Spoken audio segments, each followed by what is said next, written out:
She once made all of Hollywood hold its breath with those deep, smoldering eyes and a timeless, elegant presence. But few people know Diane Lane once came shockingly close to quitting acting to protect a devastating personal secret. From the teenage girl who graced the cover of Time at just 14, she rose straight to the top, starring alongside giants like Richard Gere and Josh Brolin.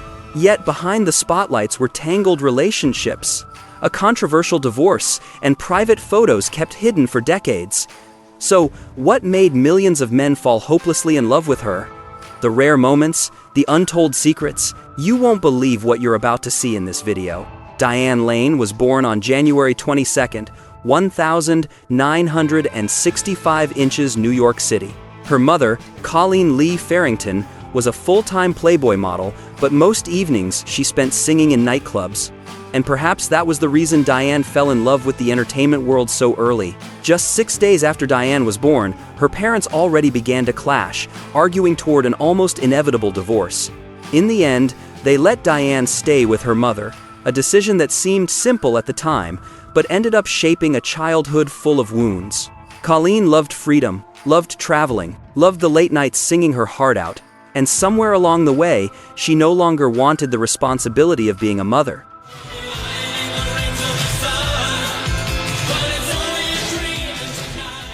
Diane was abandoned when her mother decided to leave New York and travel to Georgia. With no other choice, the little girl went to live with her father, a quiet, soft-spoken man, but incredibly patient. In 1971, at just 6 years old, Diane stepped onto the stage for the first time in the play media.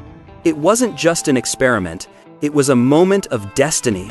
This tiny girl stood between worn stage backdrops, yet her eyes shone with a proud, steady light, as if the stage was the only place where she truly felt safe. She later appeared in The Cherry Orchard, directed by Joseph Papp, standing beside names the world deeply respected: Meryl Streep, Irene Worth. What's surprising is that Diane didn't become famous because of the roles she accepted, but because of the one she turned down. At just 13, she dared to reject a project that would have paired her with the legendary Laurence Olivier, something almost unimaginable. But Diane did it, and Olivier wasn't angry, he was thrilled. He called her the next Grace Kelly, a prophecy that sent shockwaves through Hollywood. Soon after, Diane appeared on the covers of major magazines, becoming a new symbol of the child prodigy actress, believed to be the next heir to Hollywood's silver screen legends.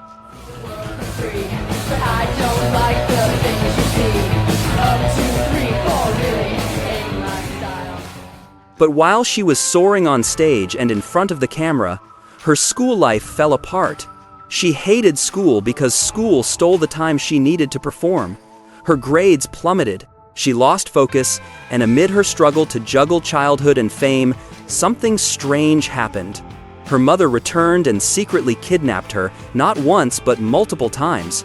This led to a tense legal battle, making Diane's already fragile childhood even more chaotic. After being returned to her father, Diane chose not to speak to her mother for 3 years, a haunting silence, longer and heavier than any role she ever played. At 15, Diane made a decision she would later call the most impulsive choice of her life. She declared independence from her father and flew to Los Angeles to film Child Bride of Short Creek. She admitted it was the result of having too much freedom at too young an age.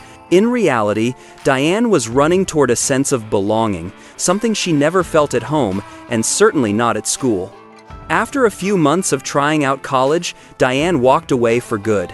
She knew her dreams didn't live inside classrooms.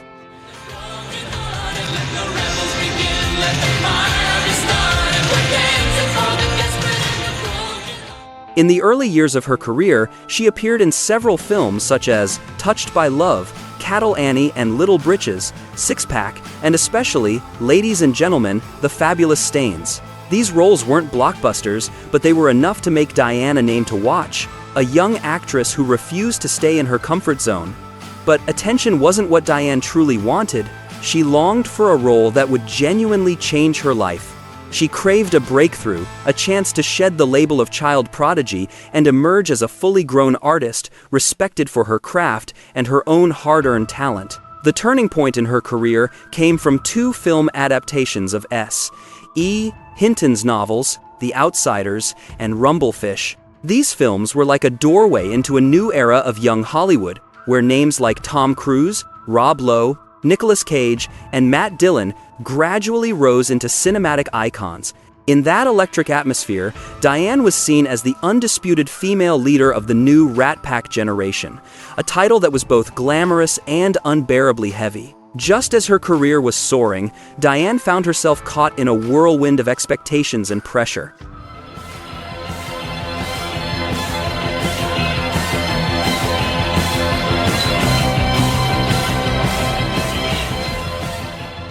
Every contract came her way, every door seemed wide open, and she was forced to choose. She turned down a long list of projects to focus all her energy on Streets of Fire and The Cotton Club, two films she believed would take her to the next level. But life rarely follows perfect plans. Both films flopped spectacularly, both critically and commercially, pushing Diane into an unplanned hiatus. Audiences don't forget easily. They watched Diane slow down with a mix of disappointment and doubt. And when she finally felt ready to return, she realized Hollywood wasn't welcoming her the way it once had. Her roles in The Big Town and Lady Beware made only the faintest ripple, nowhere near enough to restore the status she had once commanded. It felt like every effort simply dissolved into thin air. It wasn't until 1989 that luck finally came back to her. Her role in the TV miniseries Lonesome Dove became the unexpected revival shot she desperately needed. For the first time in her career, Diane earned an Emmy nomination. A late recognition, but a deserved one. Yet, even as one door opened, she missed out on a historic opportunity, the role of Vivian Ward in Pretty Woman. A scheduling conflict forced her to decline, and she watched Julia Roberts skyrocket to A-list fame with the very role Diane had to walk away from.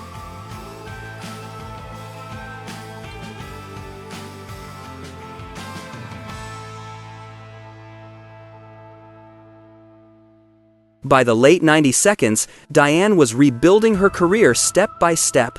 Then, in 1999, A Walk on the Moon arrived like a long-awaited ray of light. The film featured Liev Schreiber, Viggo Mortensen, and Anna Paquin, but the glowing praise was reserved for Diane. Director Tony Goldwyn said she possessed a kind of smoldering sensuality that doesn't need to be flaunted. For her performance, Diane earned an Independent Spirit Award nomination.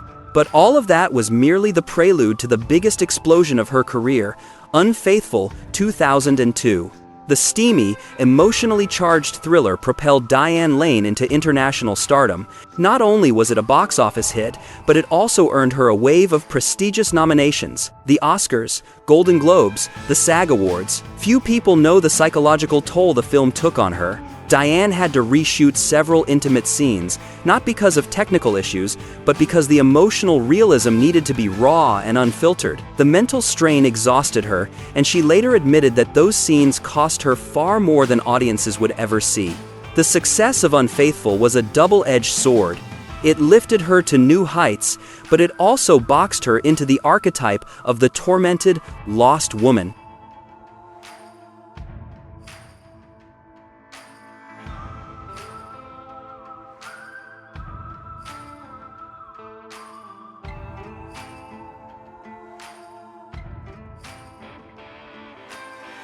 With the spotlight back on her, Diane began to feel trapped. She once said that if Hollywood didn't offer her sharper, more layered roles, she'd be ready to walk away from the industry. And even though she was tired of being typecast, Diane still accepted Secretariat, 2010, a warm-hearted Disney film about the determined woman behind the legendary racehorse Penny Chenery. It wasn't a blockbuster or a career-defining turn, but it was a role that helped Diane reconnect with her femininity, resilience, and inner calm. A more recent success came with the 2011 HBO film Cinema Verite, a project that recreated the behind-the-scenes reality of America's first true reality show, An American Family. Diane's layered, complex, and emotionally raw performance earned her a new wave of prestigious nominations: the Emmy, SAG, Satellite, and Golden Globe Awards, and just like in her career, Diane Lane continued to face similar hardships and heartbreak in her personal life. Throughout those years, she seemed constantly trapped between two extremes. Either she gave her heart to men who didn't truly love her, or the ones who did love her carried hidden motives, shadows she could never quite grasp. Though she married only twice, Diane Lane was frequently pulled into swirling rumors and speculation, romantically linked to many of Hollywood's biggest names.